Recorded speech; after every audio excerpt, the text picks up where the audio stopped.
नैनीताल से 38 किलोमीटर की डिस्टेंस पे एक गांव पड़ता है जिस गांव का नाम है कैंची, और जहां पर एक आश्रम है जिसे बोलते हैं कैंची धाम आश्रम, जो कि नीम करोली बाबा जी का आश्रम है। कहा जाता है नीम करोली बाबा को हनुमान जी ने साक्षात दर्शन दिए हैं। आज की इस वीडियो में हम जानने वाले हैं बाबा जी का रियल नेम और बाबा जी के कुछ चमत्कारों के बारे में। वैसे तो बाबा जी को नीम करोली बाबा जी के नाम से जाना जाता है, बट उनका रियल नेम लक्ष्मी नारायण शर्मा था।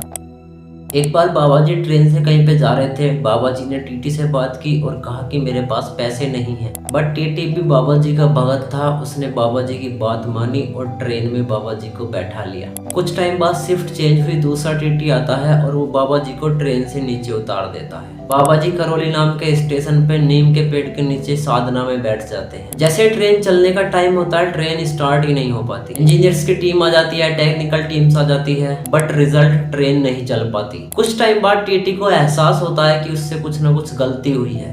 टीटी बाबा जी के पास जाता है और बाबा जी से माफी मांगने के बाद बाबा जी को ट्रेन में बैठाता है और ट्रेन जस्ट एकदम स्टार्ट हो जाती है।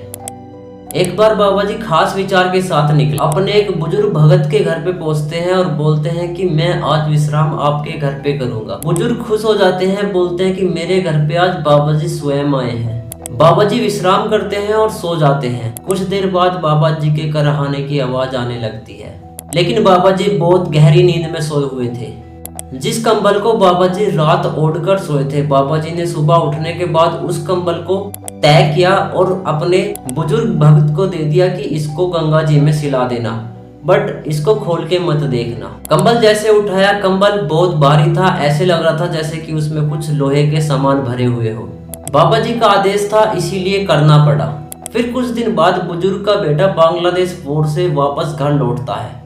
बात करने पर पता चलता है कि उसकी पूरी टीम को दुश्मनों ने चारों तरफ से घेर लिया था, और जिसमें केवल एक वो ही है जो वापस बच के आया था। बाकी साथी उसके शहीद हो चुके थे। और ये कहानी उस दिन की है जिस दिन बाबा जी बुजुर्ग भक्त के घर पे आए हुए थे।